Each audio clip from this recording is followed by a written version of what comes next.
कोटपुतली में Victoria memorial एक dispensary हुआ करती थी, आप ही के दौर की बात है ये, और तब से लेकर के और आज मीडियम हॉस्पिटल जिस तरह से जिला स्तरीय हॉस्पिटल में शामिल हो गया है, ये अपने आप एक बड़ी बात है। मैं अक्सर कहा करता हूं कि कोटपुतली जिला ना सही लेकिन जिले से कम भी नहीं है मेरा कोटपुतली। आप इस बारे में क्या कहना चाहेंगे कि क्या इसकी ऐतिहासिक पृष्ठभूमि रही है बीडीएम हॉस्पिटल की, और आज वर्तमान में बीडीएम हॉस्पिटल किस लेवल पर है? भगवान दास जी मोरिजा वाले ने एक बड़ा अस्पताल भवन जो है नेशनल हाईवे 8 पे लगभग 12 बीघा जमीन में बना के वो दिया।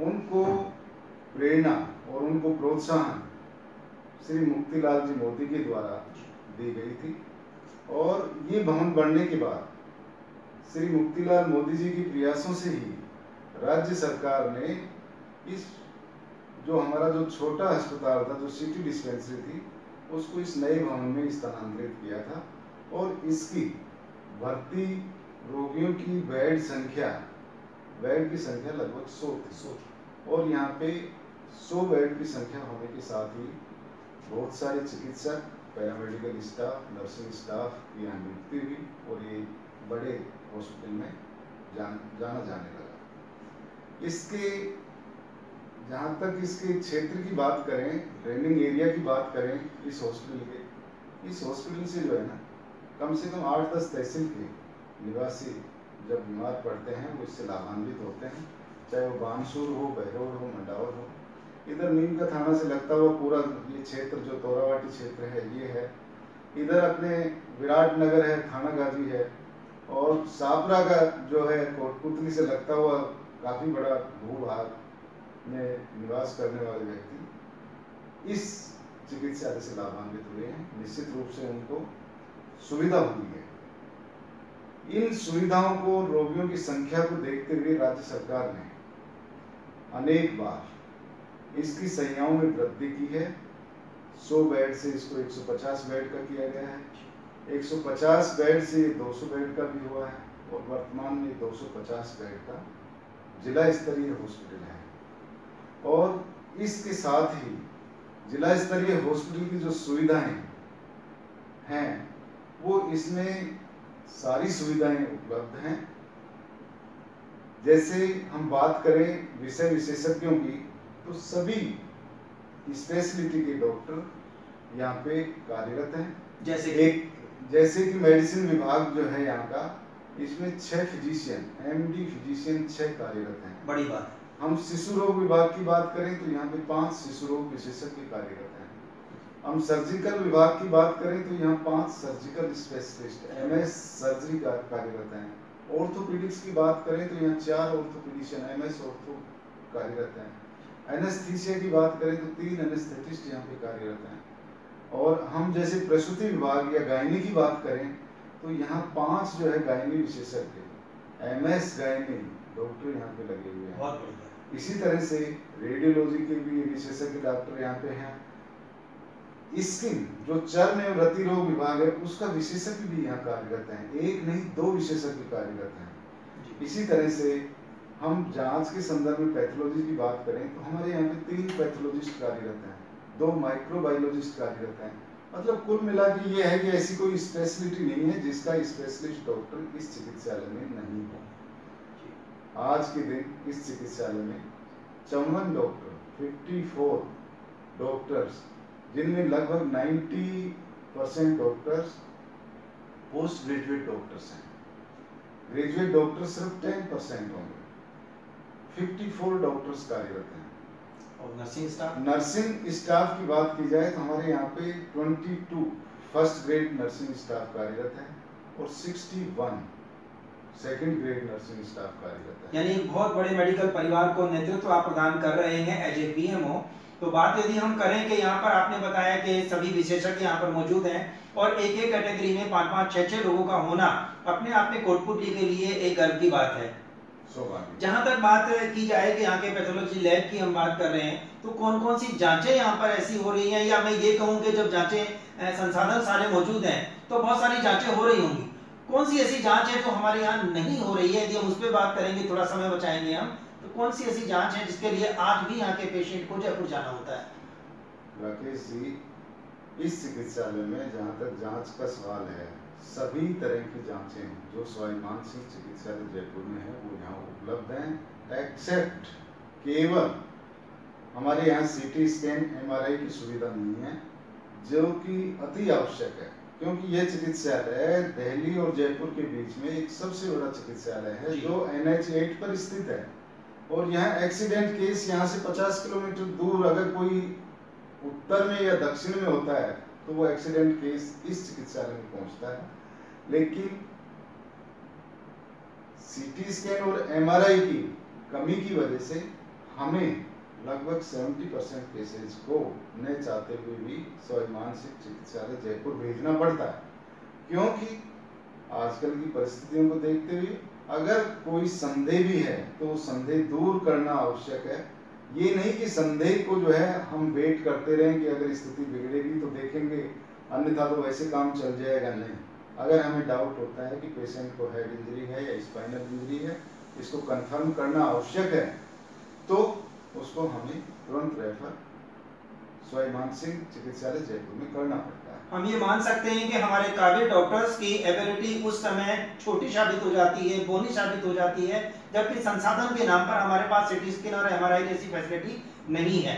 जबकि इसके अलावा बहुत सारे संसाधन हमारे यहाँ मौजूद हैं। तो वो कौन से ऐसे और संसाधन हैं जो कि मीडियम हॉस्पिटल को दो राजधानियों के बीच एक बड़े हॉस्पिटल की कैटेगरी में लाकर खड़ा करता है। जस्ट लाइक ट्रॉमा आदि, ब्लड बैंक से जुड़ी हुई जो अन्य सुविधाएं हमारे यहाँ हैं, उस पर भी आप प्रकाश डालिए। राकेश जी, जैसे जिला चिकित्सालय के हिसाब से जो सुविधाएं होनी चाहिए वो सारी सुविधाएं यहाँ पे, चाहे हम बात करें बायोकेमिस्ट्री जांच के संदर्भ में, सभी बायोकेमिस्ट्री की जांच यहाँ उपलब्ध है। जांच की सुविधाएं, कुछ जांचें जो स्पेशलाइज्ड जांचें होती हैं वो राज्य सरकार ने उनको पीपी मोड पे कृष्णा डायग्नोस्टिक लेबोरेटरी को दे रखा है, और वो जांचें जिन मरीजों को आवश्यकता होती है हमारे चिकित्सकों द्वारा लिखी जाती है, और वो उस लैब से वो जांच फ्री मरीज को प्राप्त होती है। तो ऐसी बायोकेमिस्ट्री से संबंधित कोई जांच नहीं है, चाहे वो थायराइड की जांच हो, चाहे वो ग्लाइकोसाइलेटेड हीमोग्लोबिन की बात हो, चाहे वो कोई फेरेटिन या कोई गायनी से संबंधित बीमारियों की जांचें हो, सभी जांच की सुविधा पीपी मोड पे उपलब्ध हैं। जो स्पेशलिस्ट जांचें हैं वही जांचें SMS में होती हैं, वही BDM हॉस्पिटल कोटपुतली में होती हैं, और जो पीपी मोड पे जो जांच हो रही है उनका सारा भुगतान राज्य सरकार के द्वारा किया जाता है। रोगी पे एक पैसे का भी भार उसका नहीं पड़ता है, रोगी को फ्री वो जांचें होती हैं। इसी तरह से हम एक्सरे विभाग की बात करें तो हमारे यहाँ पे 500 ml की 4 मशीनें हैं, जिसमें CR सिस्टम के साथ में जो है 2 हमारे पास एक्सरे प्लांट हैं, जिन पे स्पेशलिस्ट डॉक्टर की अगर आवश्यकता होती है, हालांकि मेरे यहाँ पे स्पेशलिस्ट रेडियोलॉजिस्ट है, लेकिन अगर कुछ एक बीमारी और कुछ एक एक्सरे टिपिकल होते हैं जिनमें सेकंड ओपिनियन की आवश्यकता पड़ती है, तो टेली रेडियोलॉजी की सेवाएं राज्य सरकार ने उपलब्ध करा रखी है। और ये CR सिस्टम से जो हम पिक्चर लेते हैं वो टेली रेडियोलॉजी पे हम अपलोड करके, और हम जो दूसरा रेडियोलॉजिस्ट होता है या एक्सरे के स्पेशलिस्ट होते हैं उनसे हम उनका ओपिनियन ले सकते हैं। ये भी बड़ी और हमारे संस्था के जो रेडियोलॉजी के जो स्पेशलिस्ट हैं, एक्सरे विशेषज्ञ, वो अगर आवश्यकता समझते हैं तो वहां से सेकंड ओपिनियन प्राप्त करते हैं। इसी तरह से बात करें सोनोग्राफी की, तो मेरे यहाँ 2 सोनोग्राफी मशीनें हैं, और सभी तरह की सुविधाएं जैसे ECG फैसिलिटी है, और ये जैसे इलेक्ट्रोलाइट्स वगैरह के एस्टिमेशन वगैरह की सुविधाएं हैं। ये सभी सुविधाएं जो है 24 घंटे 24 into 7 डेज, मतलब 7 दिन इस चिकित्सालय में उपलब्ध है। अगर कोई मरीज आपातकालीन परिस्थितियों में, जैसे अभी मौसमी बीमारियां वगैरह चल रही है, वेक्टर बोर्न डिजीज चल रही है, 3 दिन या उससे अधिक का बुखार होता है, तो निश्चित रूप से एक चिकित्सक को ये देखना होता है कि 3 दिन से फीवर से पीड़ित है, कहीं इसके ब्लड में कोई कमी तो नहीं होगी, जैसे प्लेटलेट तो कम नहीं हो गए। तो अगर रात को मरीज 11 बजे भी आ रहा है तो मेरे यहाँ 11 बजे भी उसकी जांच हो जाती है, और 1 घंटे में रिपोर्ट मिलते ही चिकित्सक ये सुनिश्चित हो जाता है कि मरीज को प्लेटलेट्स वगैरह कम तो नहीं है। तो ये जांचें जो है ये 24 घंटे इस चिकित्सालय में उपलब्ध है और हो रही है। इसके साथ ही जैसे ब्लड बैंक की सुविधा है, ब्लड बैंक अपने यहाँ पे है, जिसमें आप जैसे पिछले कैलेंडर वर्ष की बात करें, 1 जनवरी 2019 से 31 दिसंबर 2019 तक की बात करें तो लगभग 4000 डोनेशन इस बैंक में हुए हैं और लगभग जो है ना इसके आसपास ही हमने ब्लड इशू किया है। हाँ। क्या वजह रही डॉक्टर साहब के ट्रॉमा सेंटर जो था पहले बीडीएम के पास रहा, फिर बीच में इसे निम्स हॉस्पिटल को ट्रांसफर करना पड़ा और फिर वापस से बीडीएम को ही इसकी कमान संभालनी पड़ी, ये फ्लक्चुएशन क्यों रहा? देखिए राकेश जी, ये विभाग का निर्णय था। अगस्त 2015 में पीपी मोड पे उन्होंने निम्स मेडिकल कॉलेज को ट्रॉमा सेंटर कोटपुतली का हैंड ओवर किया था। उससे पूर्व पीडीएम हॉस्पिटल ही ट्रॉमा सेंटर का संचालन कर रहा था। क्योंकि वो शुरुआत थी, शिशु अवस्था में थी, तो निश्चित रूप से उस टाइम सेवाएं इतनी बेहतर नहीं थी जितनी बेहतर निम्स मेडिकल कॉलेज वाले जब इस चिकित्सालय के ट्रॉमा सेंटर को छोड़ के गए।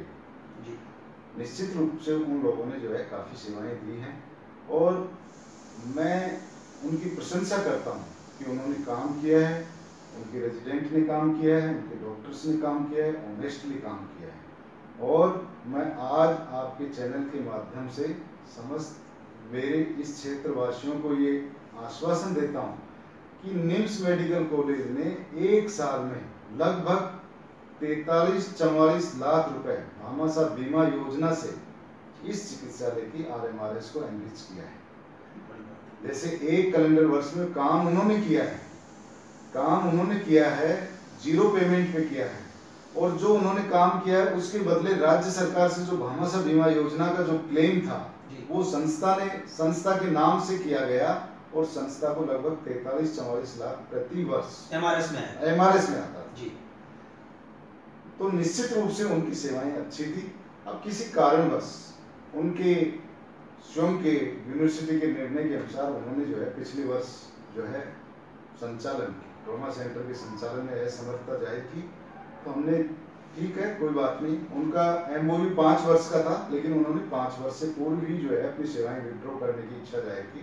इसको राज्य सरकार ने माना और वो अल्टीमेटली हमें हैंड ओवर हो गया और हमें हैंड ओवर होने के बाद में उसको जो है सारा रिपेयर वगैरह करवाया, सारे इंस्ट्रूमेंट्स वगैरह जो इस संस्था के नहीं थे उनके थे वो तो अपने इंस्ट्रूमेंट ले गए।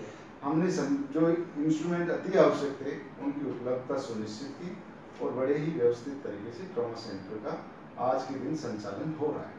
अभी यदि बात की जाए कि जैसे ही अभी जो पिछला जो बजट सत्र था उसके अंतर्गत इसे जिला स्तर का हॉस्पिटल डिक्लेयर किया गया और मैं समझता हूँ तभी से इस बीडीएम हॉस्पिटल के अंतर्गत निर्माण कार्य एक तेजी से होने लगा और आज हमारे यहाँ के जो वार्ड हैं, यहाँ की जो साफ सफाई हैं, जो व्यवस्थाएं हैं उसकी चर्चाएं होती हैं और वो फर्क नहीं रह गया है कि प्राइवेट और गवर्नमेंट हॉस्पिटल के बीच में सुविधाओं को लेकर के जो एक व्यक्ति यहाँ ओपीडी में आने से डरता था या नहीं आना चाहता था वो आज आने लगा है। इसी क्रम में यहाँ की जो मोर्चरी है उसे भी कुछ परिवर्तित किया गया है, भवन निर्माण के लिए अलग अलग वार्ड्स बनाए गए हैं। तो क्या कुछ अभी भवन निर्माण में ऐसी स्पेशलिटी डाली गई है जो कि अपने आप में उस फर्क को समाप्त करती है? राकेश जी, इस चिकित्सालय को वर्ष 2017 के बाद में काफी बजट का आवंटन हुआ है जिसमें एक 50 बेडेड एमसीएच सेंटर की भी सैंक्शन थी, स्वीकृति थी।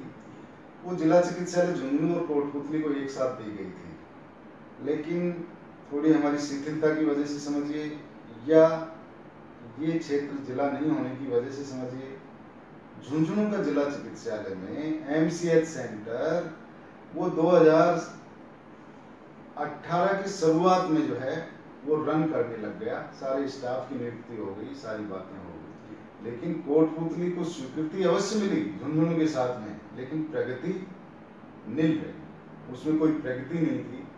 जब उस मामले को मुझे जब ये सौभाग्य मिला प्रमुख चिकित्सा अधिकारी का, तो मैंने उसको परस्यू करके सक्षम स्तर तक उसको जो है बात की, तो उन्होंने बजट वगैरह रिलीज किया और इसका निर्माण शुरू हुआ। जब निर्माण शुरू हुआ तो उसको बहुत ही त्वरित गति से हो, उसमें किसी तरह की कोई बाधा नहीं उत्पन्न हो। हमने सारे वो बाधाएं ऑब्स्टेकल चिन्हित किए कि कहाँ कहाँ ऑब्स्ट्रक्शन आ सकता है। और मैं राकेश जी आपसे ये भी शेयर करना चाहता हूँ कि हमारा सौभाग्य था इस चिकित्सालय का कि हमें जो NHM के जो इंजीनियर जो उस विभाग के थे वो श्री अशोक जी शर्मा सहायक अभियंता थे और श्री DK गुप्ता जी एक्सीएम थे जी। बहुत ही लेबोरियस ऑनेस्ट इंजीनियर थे। और जैसे उन्होंने स्थानीय जरूरत क्या है मेरे से उन्होंने बार बार जो है उस बारे में डिस्कशन किया और हम एक फाइनल ओपिनियन पे पहुंच के और हमने नक्शा अप्रूव किया। वो आर्किटेक्ट से अप्रूवल प्राप्त करने के पश्चात बहुत ही स्पीडली इसका काम किया, जिसका निरीक्षण चाहे वो मटेरियल से संबंधित हो, चाहे वो कोई भी कंस्ट्रक्शन के समय जो बातें ध्यान रखने वाली हो उनकी बात हो, वो हमने बहुत ही उस पर एक सतत निगरानी रखी और बहुत ही अच्छा निर्माण हुआ है। मैं दावे के साथ कहता हूँ कि आप 20 साल बाद भी जाओगे तो ट्रॉमा सेंटर में किसी तरह का ऐसा आपको अनुभव नहीं होगा या ऐसी कोई चीज देखने को नहीं मिलेगी कि ये निर्माण के समय ध्यान नहीं दिया गया जिसकी वजह से कमी रह गई। मैं स्वयं ये आपको बताता हूँ कि अगर मेरे घर का कोई निर्माण चल रहा है तो मैं उसको हो सकता है एक दिन देखने नहीं जाऊं, लेकिन जो चिकित्सालय का जो मेरे प्रमुख चिकित्सा अधिकारी के कार्यकाल में जो निर्माण हुआ है या जो सिविल वर्क हुआ है, प्रतिदिन मैं उसको अवश्य देखने जाता था। इसके बावजूद भी कि मैंने एक निर्माण कमेटी बना रखी थी जिसको कि ये निर्देश दिए हुए थे कि आप प्रतिदिन जो है ना जो कंस्ट्रक्शन हो रहा है उसका निरीक्षण करोगे, लेकिन मेरे मन में कहीं ना कहीं ये शंका रहती थी कि हो सकता है कहीं लापरवाही नहीं कर दें। मैं स्वयं भी जो है उस निर्माण कार्य को जब भी मुझे समय मिलता सुबह शाम अवश्य देख के आता था। प्रमुख चिकित्सा अधिकारी होना एक डेजिग्नेट पद पर होना ही पर्याप्त नहीं है, उस जिम्मेदारी को कोई बखूबी निभा सकता है तो ये जिम्मेदारी का निर्वहन करते हुए हम डॉक्टर RR यादव से सीख सकते हैं। निसंदेह ट्रॉमा ही क्या, अभी हाल में भी जिस तरह से हॉस्पिटल विकास की ओर अग्रसर है वो भी अपने आप में एक काबिले तारीफ है। वार्डों की जो संख्या बढ़ी है यहाँ पर और जिस चौड़ाई और लंबाई को लेकर जिस वेंटिलेशन के रूप में वो है, जिस तरह से ऑक्सीजन बेड्स की यहाँ व्यवस्थाएं बढ़ाई गई हैं, या ये कहें कि बेड तक ऑक्सीजन की उपलब्धता होना अपने आप में एक बड़ी बात है। राकेश जी, जो NHM से जो बजट मिला है वो 2 फेज का मिला है, जिसमें प्रथम फेज में 25-25 बेड के 2 वार्ड जो है उनका निर्माण हुआ था और वो हमारे जो पूर्व में ANC और PNC वार्ड थे उनके ऊपर निर्माण हुआ है, बहुत अच्छा निर्माण हुआ है। उसके पश्चात दूसरी फेज में हमें जो है 4 25-25 बेड की मतलब कुल मिला के 100 बेड की संख्या, वो 4 वार्ड बनने के बाद में इस चिकित्सालय में वार्डों की संख्या वर्तमान में 250 स्वीकृत पदों के अनुरूप उससे कहीं अधिक होगी। अगर आने वाले समय में ये अस्पताल 400 बेडेड भी बन जाता है तो वार्डों की कोई कमी नहीं होगी। निश्चित रूप से बहुत ही विकास हुआ है और जो हमारे प्रथम फेज में हमें जो बजट मिला था उससे हमें लेबोरेटरी जो हमारी जो प्रयोगशाला थी, लेबोरेटरी था, उसका एक्सटेंशन हुआ है, रिनोवेशन हुआ है और उसमें कुछ और जो है ना भवन का एक्सटेंशन किया गया है। MNDY स्टोर नया बना है। हमारे नर्सिंग जो कर्मचारी हैं उनके लिए 4 आवासीय क्वार्टर्स का जो है वो निर्माण हुआ है। हमारी मोर्चरी जो पूर्व में स्थित थी उसकी स्थान को MCH भवन के सामने होने के कारण हमने उस भवन को और कार्य में जो है प्रयोग किया है और मोर्चरी का नया निर्माण किया गया है जो कि अपना सुलभ शौचालय है उसके साइड में हो रहा है, ताकि डेड बॉडी का पोस्टमार्टम के बाद जो अब तक रहा है कि पूरे हॉस्पिटल में घूम के फिर मोर्चरी में पहुंचा जाता था, वहीं मोर्चरी से डेड बॉडी को लेके पूरे हॉस्पिटल में घुमाते हुए बाहर निकला जाता था। अब शायद वो समस्या नहीं रहेगी, वो एक साइड है और हाईवे से लगता हुआ ही विभाग है। डॉक्टर साहब, हम डायरेक्ट उस फेज में आ रहे हैं जिस फेज की चर्चा इस समय तमाम टीवी चैनल और सभी जगह एक ही चर्चा होती है और वो है कोविड-19। जब कोविड-19 के दौर को इस तोराबाटी क्षेत्र को फेस करना पड़ा, निश्चित रूप से यहाँ जिस तरह से बार बार वो आंकड़े बढ़ते रहे, घटते रहे, आज भी वो निरंतर रूप से गति जारी है, लेकिन बड़ी ही समझदारी के साथ और पूरी टीम भावना के साथ एक कोरोना योद्धा के रूप में जो BDM की टीम ने कार्य किया है, जो संबंधित जो CSC के टीम ने भी हमारे साथ मिलकर जो काम किया है, वो निसंदेह काबिले तारीफ है। इसी दौरान जो एक कोविड डेडिकेटेड जो वार्ड बनाया गया, कोविड डेडिकेटेड हॉस्पिटल का नाम भी यदि आज कोटपुतली को मिला है, तो ये भी कोटपुतली BDM हॉस्पिटल के प्रति आप लोगों के डेडिकेशन को ध्यान में रखते हुए ही मैं समझता हूँ ये मिला है। तो जो डेडिकेटेड हॉस्पिटल अभी कोविड को लेके बनाया गया है उसकी क्या खासियत रही है, वो भी आप आवाम से शेयर करें। राकेश जी, अभी जो कोविड एक्टिविटी, चाहे वो स्क्रीनिंग का प्रश्न हो, चाहे वो इंडोर करने का प्रश्न हो, अपना जो पुराना जो MCH सेंटर जो अभी नया कंस्ट्रक्ट हुआ है उसमें संचालित किया जा रहा है, क्योंकि वो बिल्डिंग तैयार हो गई थी लेकिन वो MCH विंग को हमने जो है हैंडओवर नहीं की थी, और हमारी जो MCH सर्विसेज है वो पूर्व की भांति पुराने भवन में ही संचालित हो रही थी। इसलिए समय की आवश्यकता के अनुसार हमें कोविड में, जिसमें कि एक सेपरेशन, एक आइसोलेशन पार्ट जिसमें मरीज की एंट्री और एग्जिट जो है वो अपने जनरल हॉस्पिटल में आने वाले पेशेंट की एंट्री और एग्जिट से क्लैश नहीं करें, उनसे आपस में मिले नहीं, उनको सेपरेट होनी चाहिए, वो हमें उस भवन को उपयोग करने पे प्राप्त हो रही थी। इसलिए जो MCH भवन नया बना है उसमें हम अभी कोविड एक्टिविटी कर रहे हैं, वहीं पे स्क्रीनिंग होती है, वहाँ कोविड का OPD चलता है, और इंडोर की आवश्यकता होती तो वहीं पे ऊपर वार्ड्स बने हुए हैं, उसमें हम कोविड पेशेंट को रखते हैं। कोविड की बात हो और कोरोना को लेकर के चर्चा हो तो BDM हॉस्पिटल कई बार सुर्खियों में भी बना रहा, और सुर्खियों की वजह यही रही कि संसाधन को लेकर वेंटिलेटर काफी लोगों को एक तरह से फ्लक्चुएशन देता रहा कि कितनी संख्या यहाँ पर वेंटिलेटर की रही। 3 वेंटिलेटर हुआ करते थे, फिर 17 की घोषणा हुई, फिर बजट के अकॉर्डिंग या पार्टी पॉलिटिक्स भी इसमें आई, पता लगा कि MLA कोटे से भी 17 आ गए हैं और MP कोटे से भी 17 आ गए हैं, वो केंद्र सरकार के बजट से आए हैं या राज्य सरकार का बजट है या किसी भामाशाह ने उसमें सहयोग किया है। इस कंफ्यूजन को भी आप थोड़ा सा क्लियर करेंगे तो मैं समझता हूं कि आवाम को लगेगा कि हम न केवल संसाधन से परिपूर्ण है बल्कि हमारी सोच भी पॉजिटिव है। राकेश जी, अभी इस चिकित्सालय में 20 वेंटिलेटर उपलब्ध हैं, जिसमें 3 वेंटिलेटर तो मेरे पास पहले के ही हैं। इस संस्थान में 3 वेंटिलेटर पहले उपलब्ध थे।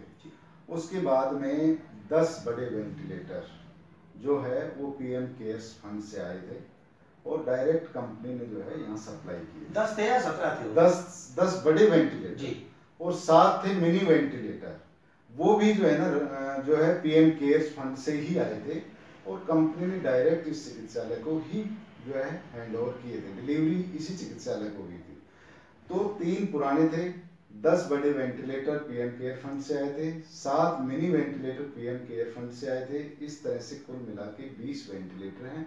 रही बात बजट की, इस चीज का मुझे ज्यादा ज्ञान नहीं है, मैं तो PM केयर फंड से आए हैं। अब उसमें राज्य सरकार का कुछ योगदान है या नहीं है या केंद्र सरकार का है, ये मुझे पता नहीं है। मेरे पास बिल जो है या उस पर टैग जो है वो PM केयर्स के द्वारा ये वेंटिलेटर आपको सप्लाई किए जा रहे हैं। PM केयर रिलीफ फंड से जो आपको 17 वेंटिलेटर उपलब्ध करवाए गए, 7 मिनी और 10 बड़े, क्या वो 17 के 17 रनिंग पोजीशन में हैं भी? नहीं, अभी 10 जो बड़े वेंटिलेटर हैं उनको इंस्टॉल नहीं किया है। कारण है कि वो वेंटिलेटर जो है ना ICU जो डेवलप होता है उसमें लगने हैं। अपने ICU फैसिलिटी यहाँ पे जो है उसमें इंफ्रास्ट्रक्चर वर्क हो गया है, लेकिन कुछ एक सामान ऑक्सीजन लाइन भी उसमें डल गई है, उसमें AC वगैरह और सारी व्यवस्थाएं भी हो गई हैं, लेकिन अभी ICU बेड्स नहीं आए हैं। कुछ ICU से संबंधित और एपरेटस जो होते हैं वो अभी उपलब्ध नहीं हुए हैं। ये जैसे ही उपलब्ध होंगे ICU बेड्स वगैरह भी लगने के बाद में वहां पे इंस्टॉलेशन वेंटिलेटर का होगा, तो अभी वो उनका जो है इंस्टॉल जो करना जो है वो पेंडिंग पड़ा हुआ है।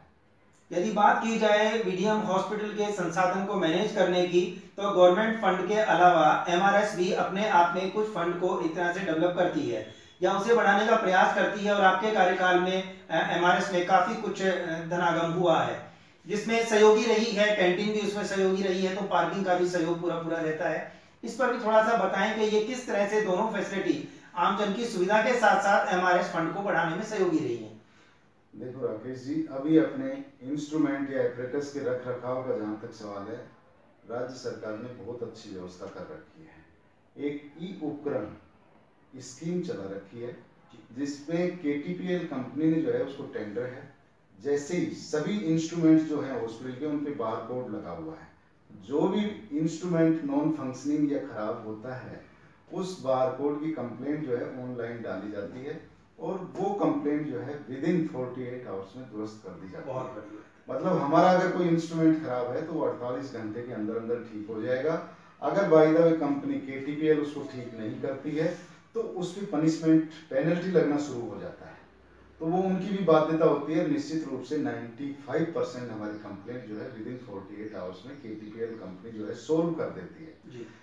तो रही बात बजट की, उनको ठीक कराने का, वो राज्य सरकार स्वयं उसको पे करती है, संस्था को देना नहीं पड़ता है जी। संस्था में भी एक पेमेंट का जो है अपने RMRS जो है सोसाइटी है, उसमें अपने यहाँ की जो RMRS सोसाइटी है वो बहुत अच्छी रन कर रही है। उसमें आय के साधन बहुत ज्यादा डेवलप कर रखे हैं अपन ने, और उसमें से जो खर्चा होता है, जो हमारा दिन प्रतिदिन की छोटी छोटी जरूरतें होती हैं, या कभी कभार कोई बड़ी इंस्ट्रूमेंट की भी जरूरत होती है, तो RMRS की एक नियमावली है जो कि स्वास्थ्य मंत्रालय, स्वास्थ्य विभाग ने जारी कर रखी है। उसके अनुरूप उसमें परसेंटेज है कि आप इसका इतना %, आपकी जो आय हो रही है उसका इतना % जो है आप इंस्ट्रूमेंट में कर सकते हो, इतना % मैन पावर में कर सकते हो, इतना % गार्डन के रख रखाव में कर सकते हो, सारे उसमें बिंदु दे रखे हैं। उसके अनुरूप ही हम उसमें से खर्चा करते हैं। और चूंकि अब उसके आय के स्रोत की बात करें तो जैसे मैंने जुलाई 2017 में चार्ज इसका लिया था, कुछ आय के स्रोत काफी कम थे, जो कि आय के स्रोत थे, लेकिन वो जो है नोइंगली या अननोइंगली उनका सदुपयोग नहीं हो रहा था। जैसे कैंटीन पिछले 3 साल से बंद थी। जब मैं 2017 में आया तो मुझे देखा कैंटीन क्यों बंद है, नहीं तो मरीजों को सुविधा मिल रही है, नहीं RMRS की आय जो है उसका भी नुकसान हो रहा है। तो तुरंत जो है उसका एस्टिमेट PWD से बनवा के और लगभग 4 लाख रुपए PWD अकाउंट में जमा कराने की उच्च अधिकारियों से परमिशन लेके उसका काम 2-3 महीने के अंदर अंदर करवाया, टेंडर किया, और एक आप मानिए कि 60,000 रुपए प्रति माह की आय मेरे RMRS को होने लगी। तो RMRS में आय होने लगी, पेशेंट और पेशेंट के परिजनों को जो है एक सुविधा मिली है, तो ये काम किया। उसी तरह से साइकिल स्टैंड जो है पूर्व में जो है कुछ गफलत में बहुत ही कम दाम में वो चल रहा था, उसके रीटेंडर किए, और आज आप आश्चर्य करेंगे राकेश जी, 1,15,000 रुपए प्रति माह पार्किंग शुल्क इस चिकित्सालय की RMRS को पार्किंग के ठेके से मिलती है। एक साल में 14 लाख कुछ रुपए का ये टेंडर है। तो लगभग जो है ना 1 लाख के आसपास, 1 लाख से भी कुछ ऊपर 10-12 हजार रुपए, 1,10-12 हजार रुपए प्रति माह RMRS में इसकी इनकम है, जो कि रोगी और रोगी के परिजनों और अस्पताल में विभिन्न सुविधाएं डेवलप करने में काम में लेते हैं। इसके अलावा एक समस्या थी, पहले एम्बुलेंस नहीं थी, एम्बुलेंस थी तो जर्जर हालत में थी, डॉक्टर्स रोज सर फोड़ते, मतलब झगड़ा करते थे या कॉल भेजते थे तो उस व्हीकल से नहीं आते थे, जर्जर एम्बुलेंस से खुद के व्हीकल से आते थे और रोज अपनी नाराजगी प्रमुख चिकित्सा अधिकारी से शेयर करते थे। मैंने ये समस्या जो है विभाग की समीक्षा बैठक थी तो निदेशालय में रखी, मैडम वीनू गुप्ता और नवीन जैन साहब बैठे हुए थे। उन्होंने कहा एम्बुलेंस के वाहन क्रय पे तो पूरे राज्य सरकार की नीति है, बैन लगा हुआ है, आप वाहन नहीं खरीद सकते, आप कोई भी वाहन जो है RMRS से जो है ना हायर कर सकते हो, उसको पेमेंट करिए डॉक्टर साहब। मैंने उनको लोकल परिस्थितियों को देखते हुए ये मेरा पक्ष रखा कि छोटा कस्बा है, जिले का हवा होने की वजह से भीड़ भाड़ है और मेरे डॉक्टर्स जहाँ कोई रहते हैं पुराने शहर में, वहाँ बड़ी एम्बुलेंस जो है जा नहीं सकती, मुझे छोटी एम्बुलेंस की जरूरत अप्लाई की हुई है और ये हर जिला चिकित्सालय को मिलती है, सिर्फ डिस्ट्रिक्ट जो हॉस्पिटल होता है उसको मिलती है। अब दुर्भाग्य से उस समय मेरा चिकित्सालय जो है उप जिला स्तरीय था और जिला चिकित्सालय भी होता है तो डिस्ट्रिक्ट में सिर्फ एक ALS दिया करते थे। जैसे अजमेर में मान लो जिला चिकित्सालय ब्यावर था तो ब्यावर को नहीं मिली थी, वो दूसरे जो है जिले को ही मिली थी।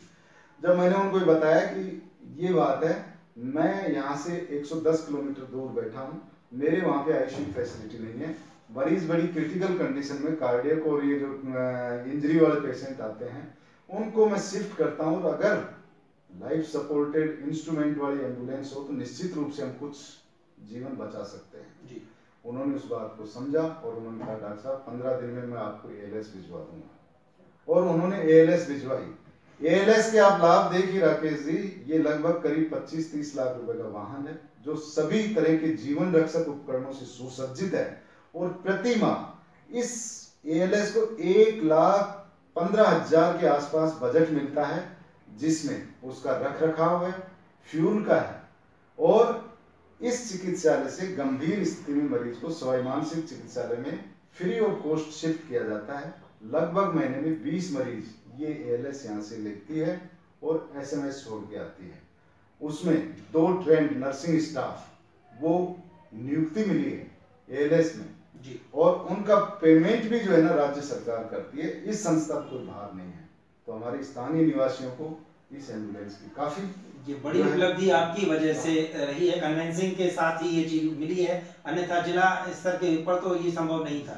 उप जिला स्तर पे तो बिल्कुल संभव नहीं था। वो तो नववर्ष था, नवीन जैन साहब जो मैं आज उनका बहुत ही रिगार्ड करता हूँ। आपका आग्रह करने का तरीका भी कुछ ऐसा था कि वो उचित समय, उचित तरीका और सक्षम जो आदमी वहां पे आप जो है डिमांड करना, वो तीनों फैक्टर मिल गए, वो ALS कोटपुतली हॉस्पिटल को मिल गई जी। इसके साथ ही अपने यहाँ पे क्रेशर जोन थी। पहले लोग बहुत ही जो है ये जो अपनी सिलिकोसिस बीमारी होती है, इस सिलिकोसिस का क्या था कि कुछ राज्य सरकार के द्वारा सहायता थी, बजट आर्थिक सहायता थी, रोगी के इलाज से संबंधित सहायता थी, वो इनको मिल नहीं पाती। मेरा आग्रह था कि मेरे यहाँ सिलिकोसिस कैंप आयोजित करवाए जाएं। हालांकि BDM का कार्य क्षेत्र नहीं था, मेरा अतिक्रमण था।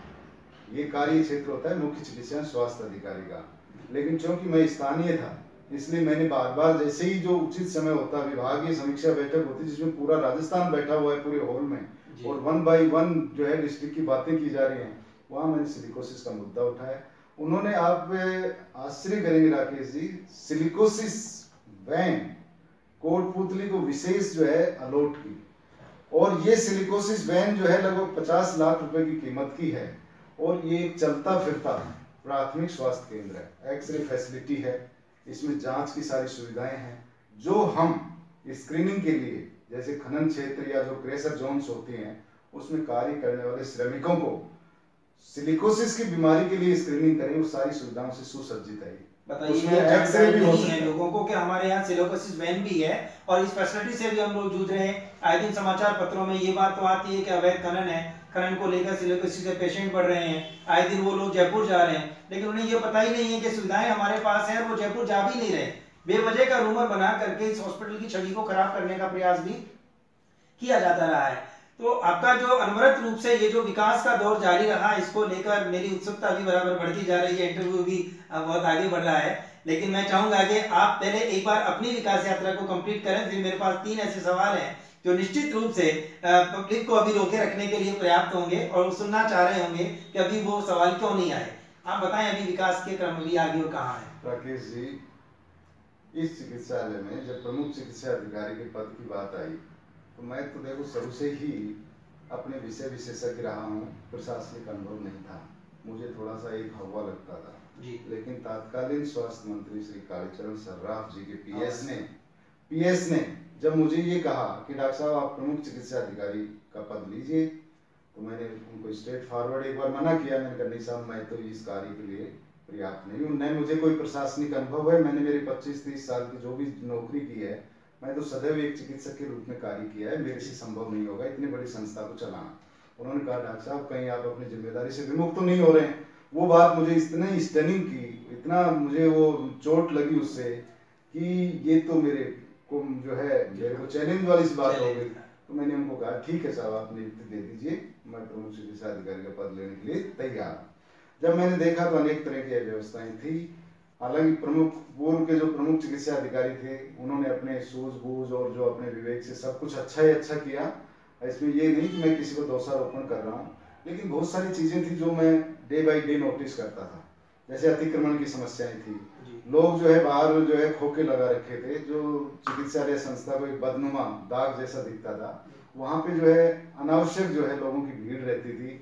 आपातकालीन परिस्थितियों में एम्बुलेंस जैसे सब हाईवे से आती थी तो जाम में फंस जाती थी और अक्सर जाम लगा रहता था। ये मुझे बहुत चुभता था।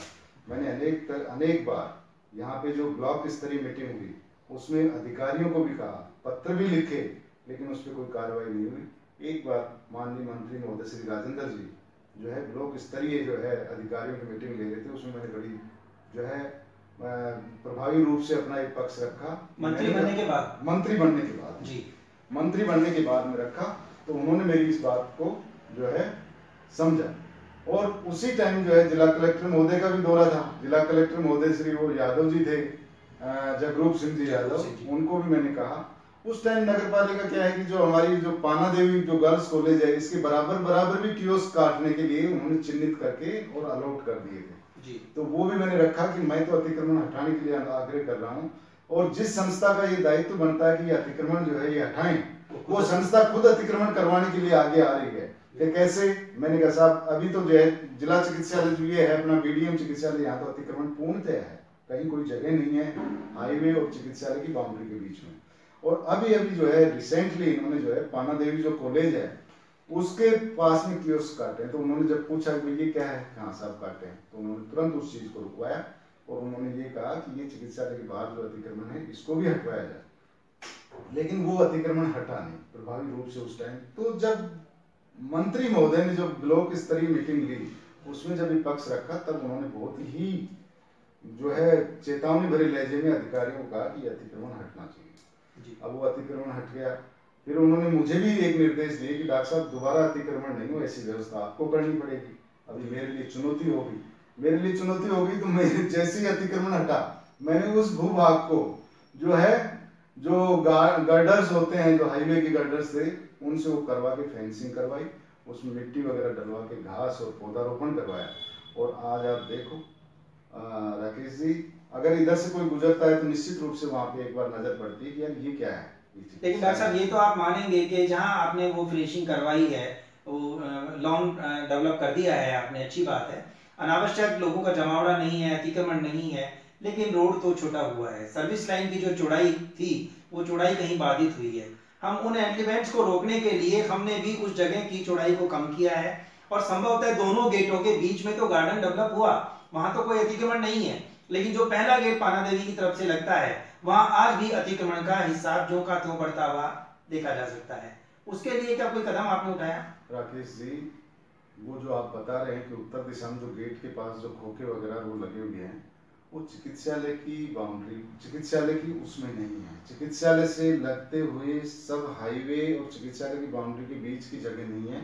वो पाना देवी कॉलेज और चिकित्सालय, पाना देवी कॉलेज और जो सब हाईवे के बीच की जगह है ना उस पे है। चिकित्सालय की जितनी बाउंड्री है उसमें कोई अतिक्रमण नहीं है आज की तारीख में, किसी भी तरह का नहीं है। जो खोखे वगैरह वो लगे हुए हैं पाना देवी के पास में लगे हुए हैं। एक गेट का विवाद भी था, वो भी आपके कार्यकाल में सुलझा। वो एक घिरनी वाला गेट लगा, जबकि वो काफी समय तक बंद रहा था और एक बार पहले भी आप स्टूडियो में आए थे, तब ये विषय था कि उसमें कुछ बाधाएं थी। क्या वो बाधाएं अब लगभग खत्म हो गई हैं? खत्म हो गई है और आने वाले 2 या 3 महीने में जैसे ही हमारा एमसीएच सेंटर, एमसीएच सेंटर काम करेगा, वो निश्चित रूप से वो गेट जो दक्षिण दिशा में वाला गेट जो है उसमें कोई अंतर नहीं रहेगा। उसमें आवागमन जो है उतना ही होगा जितना इस साइड में होगा। जो ट्रॉमा सेंटर और जनरल हॉस्पिटल में जो पेशेंट आ रहा है वो निश्चित रूप से दक्षिण दिशा वाले गेट से घुसेगा, उसकी एंट्री इधर से होगी। बाकी जो एमसीएच सेंटर में या उधर जा रहा है, लेबोरेटरी या ऑफिस में जा रहा है, वो उस गेट से जाएगा। तो उसमें कोई वो नहीं है। और दोनों गेट जो है उनकी चौड़ाई लगभग 25 फुट सब हाईवे पे खुलते हुए होंगे। और इस तरह का वो जो है हमने एक नक्शा बना लिया है, उस पे काऊ कैचर्स होंगे ताकि आवारा पशु वगैरह नहीं उसमें अंदर जाए संस्था में। तो वो सारा कुछ फाइनल हो गया है।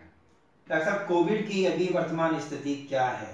कितने पॉजिटिव केसेस रहे, क्या कुछ है? वो आंकड़े यदि आप शेयर करेंगे पब्लिक से तो आज की मीटिंग की सार्थकता और बढ़ जाएगी। कोविड की देखिए राकेश जी, कोविड के केसेस बढ़ रहे हैं।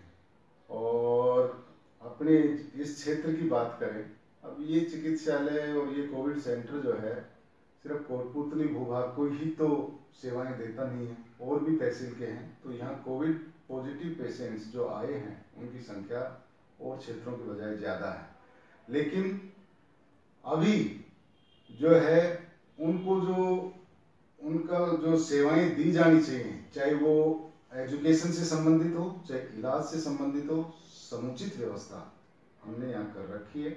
और मैं तो सिर्फ एक बात कहना चाहता हूँ कि 3 चीज़ों का ध्यान रखिए। घर से मास्क लगा के निकले, अपने जहाँ काम करते हैं वो मास्क लगा के रहें। आपसे कोई मिलने आता है वो भी आपसे मास्क लगा के ही मिले। मास्क वाली सावधानी जरूर रखें। एक सोशल डिस्टेंसिंग वाली बात है, लगभग 2 गज की दूरी रखें, 5-6 फुट जो है दूरी पे हो। और तीसरी बात ये है कि आप कार्य कर रहे हैं, जहां आपके हाथ बार बार टच हो रहे हैं तो आप साबुन से हाथ धोइए। तो ये 3 चीज़ों का ध्यान रखिए, निश्चित रूप से कोरोना का स्प्रेड नहीं होगा। डॉक्टर साहब, कोरोना पेशेंट को गवर्नमेंट की तरफ से कुछ बजट अलॉट किया गया है, पेशेंट के ऊपर कुछ संसाधन या उसकी भोजन सामग्री आदि पे कुछ खर्च किया जाता रहा है, वो क्या बजट है? और बावजूद इसके आखिर क्या वजह रही होगी कि कलेक्टर साहब को एक सार्वजनिक मीटिंग में ये कहना पड़ता है कि भामाशाहों द्वारा दिए गए अनाज को बेच करके और उनको खाना खिलाया जाए? ऐसी नौबत क्यों आई?